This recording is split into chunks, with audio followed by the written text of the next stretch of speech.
financing on Dodge Stratus. Winston Cup Racing, presented by the Home Depot on Fox, is brought to you by Dodge and nearly 3,000 dealers who invite you to come see what's different. Welcome back to Texas. 27 laps complete. Schrader battling Skinner and Blaney, who's come from the tail end of the field into the top 20. Blaney's car is a hot rod, baby. That thing is going. Moments ago, trouble for the 9th place point man, Bobby Hamilton, the 55 car. Just dropping off the racetrack. There he is, almost stopped up in turn 4. I mean, something just happened to that car, like it shut off. And he was trying to get the pit road right here, come in and change 4 tires, Matt Yoakum. Larry, a flat left rear tire for Bobby Hamilton Jr. The crew checking over now. You can see where the carcass has started to split away from the tire as the crew guys are going to look it over, but that was a problem. That's why he darted down pit road.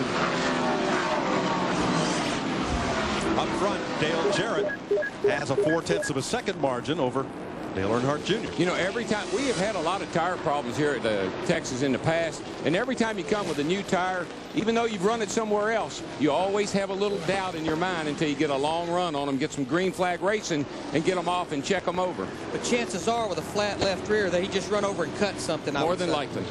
Blaney just keeps coming. Here he comes past Mike Skinner, and that is for 17th position. As I watch him do this, I can't help but think back to Atlanta, a track very similar to this about a month ago, where he looked like he was going to do nothing but win that race till they had some lugs loose and the wheel fell off.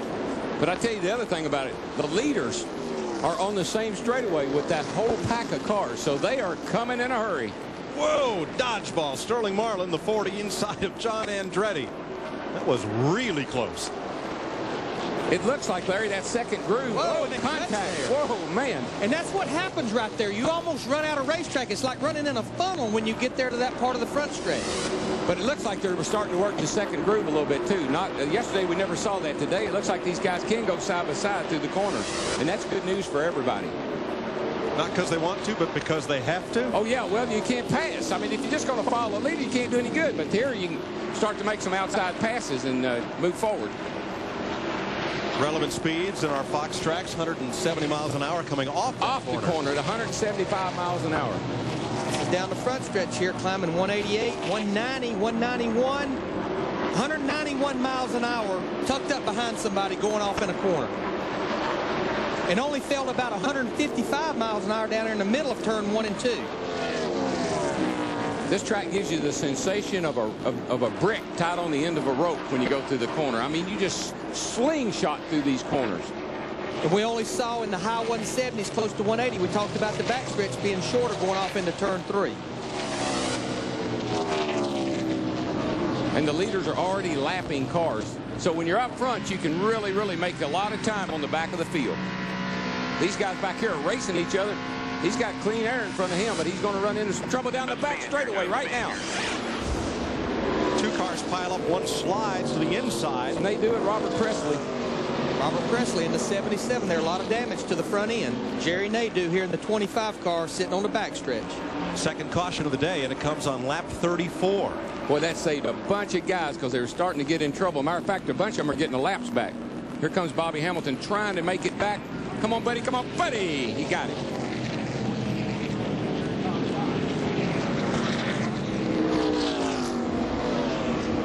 Let's see what happens coming off turn 2.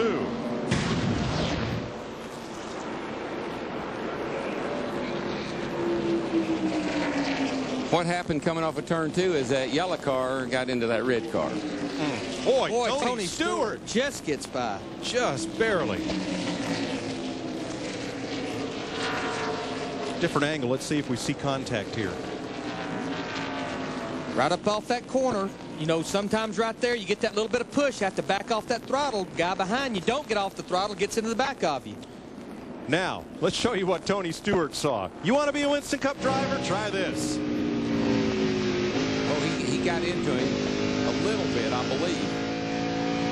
I don't think it did any serious damage, but I do believe he got in the back of 77. He did get a little bit of damage. Yeah, he got some damage right there. And that's not good here at Texas because you see the hood, it's buckled up. There's a gap underneath the hood. They'll have to get that at least taped down because that could hurt you bad here as far as downforce and drag. All the leaders are on pit road. Steve Burns. And Dale Jarrett's coming to the attention of his team. Mike Trower will do the front tires. Kevin Gilman the rear. Barry Muse is a jack man. Steve Allen is the gas man. They're not going to make any adjustments. The 24 also coming in. 4 tires for Dale Jarrett. He slides to a stop. Right side tires going on. Let's go to Dick Berggren.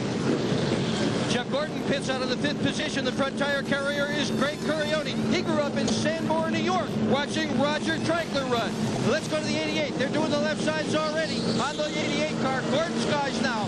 Jack up on the left side. 88's out. Rusty's out. 88's out. Oh, all kinds of guys are beating Gordon out. So the 2 car, I watched him. Rusty told me last night, he said, watch this, we're going to do 2 tires to get an early caution to get track position. It's just what he did. Matt? Well, Dale Earnhardt Jr., the leader, has already left pit road. They did make an air pressure adjustment on the right front and left rear. He said the car was a little loose going into the corner, good in the center, and a little loose off. His biggest concern, he felt like he might have run over something that might have damaged the right front. They looked at it. Tony Eury Jr. said everything looked fine.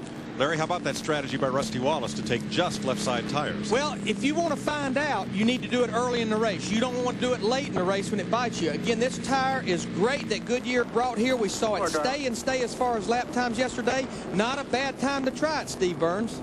Hey, guys, another thing to think about. Robin Pemberton has been Rusty's crew chief since December of 1994. Robin is not here. He has not been feeling well. He went to see a doctor and had some tests run. His brother Ryan said he's feeling better, but he's not here. So it's going to be difficult making strategy decisions without their leader. Johnny Benson has the lead. Dale Earnhardt Jr., Rusty Wallace, Dale Jarrett, and Steve Park here in Texas. Get inside the live racing action with Racecast. Any driver, every lap. Only at NASCAR.com. America Online keyword NASCAR. Let's say you weren't smart enough to buy your computer from Toyota, and now it needs some repair. Of course, the manufacturer wants you to ship it back to them, which of course will take weeks and cost a fortune. In the meantime, your computer's gone, and to who knows where. So you wait and you hope, and maybe one day it finally comes back, and maybe it's even fixed. You don't need to go through this. Toyota can repair or upgrade your computer fast, no matter what the make or where you bought it from. Toyota, the computer company that's right in town. Hope you don't mind if I eat, Dale. Excuse me.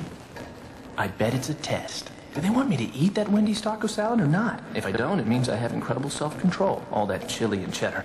But if I eat it, I'm a risk taker. Excuse me, you ate my lunch. Yep. When do I start? Tommy, is it? Right this way. Wendy's taco salad, just too good to resist. At least you had a great lunch. Now Biggie size any Wendy's combo. You could win your choice of 3 exciting vacations at Universal Orlando Resort. Is it too late to choose something else?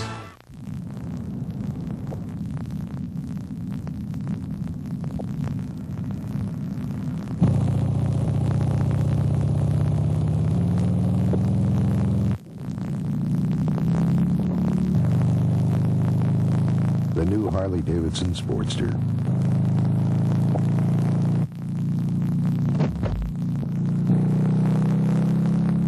It's still not for everyone. Get your Harley experience at Harrahs Harley-Davidson.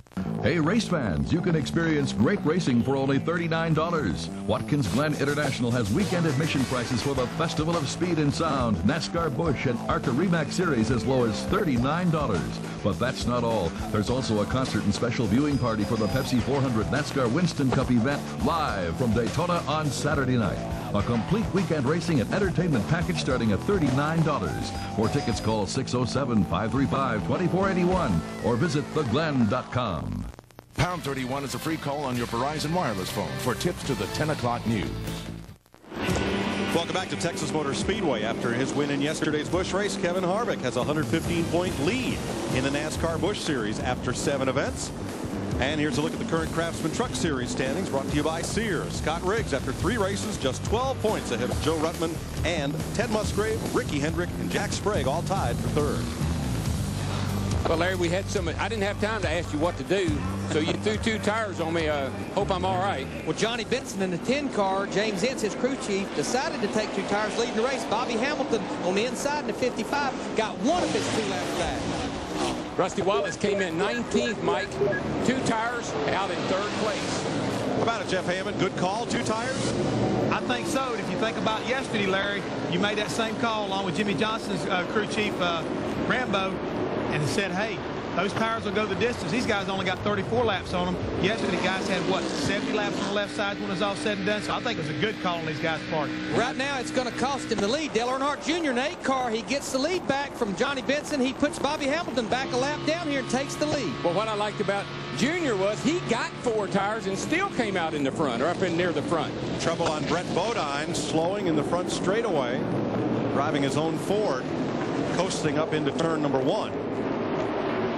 Don't see any fluid from behind the car. It has the appearance of maybe a tire down. We talked about the adjustments on Dale Earnhardt Jr.'s car on that pit stop. A little bit loose. They put a little bit of air in the left rear, a little bit of air in the right front. That increases the spring rate on those 2 corners, tightens that race car up, but you got to be so careful here and not tighten your car up too much, because more rubber goes down, the tighter the racetrack will get. The car will want to turn less and less.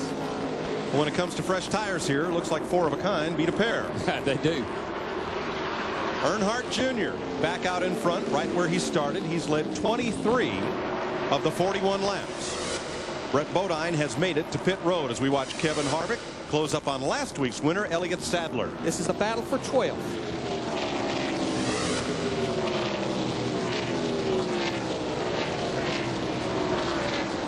Now there's the interval from Harvick to the leader.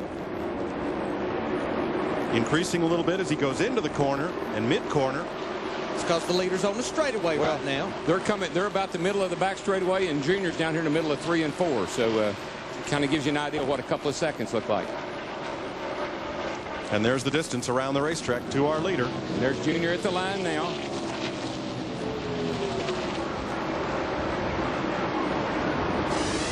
Man, these cars get so close together coming through that tri-oval. It's fast through there. You don't realize how fast you're going. Folks, let's give you a chance to hear what 750 horsepower times 43 sound like. Just grab that volume control and give it a good crank up.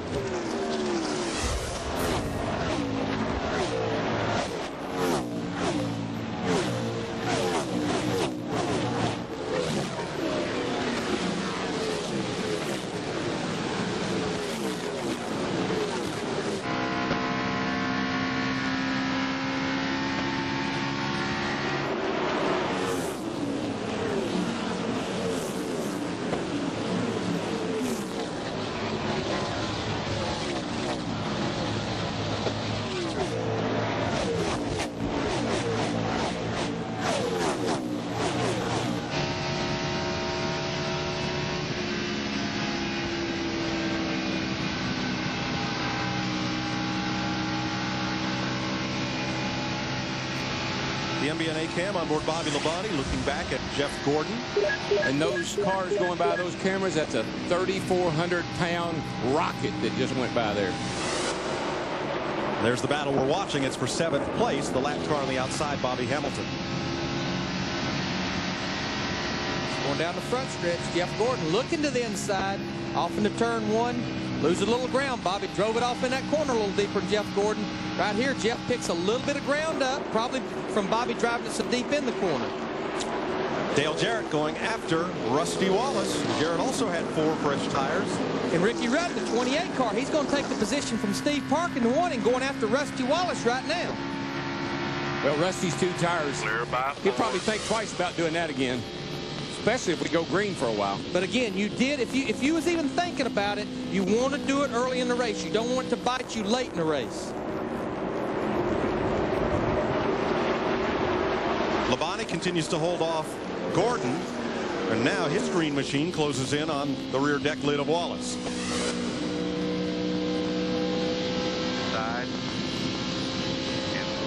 Inside by quarter. Can't tell your call. Rusty just cannot keep that car right now. Bobby Labonte goes by him, going to bring Jeff Gordon with a 24 car by him.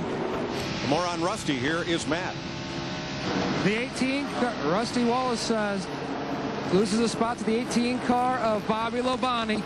Bobby Labonte on that last round of pit stops, Mike. They took 1 round of wedge out. He's complaining his car was a little bit tight. Jimmy Makar, the crew chief, wanted to try wedge now to see if it might help.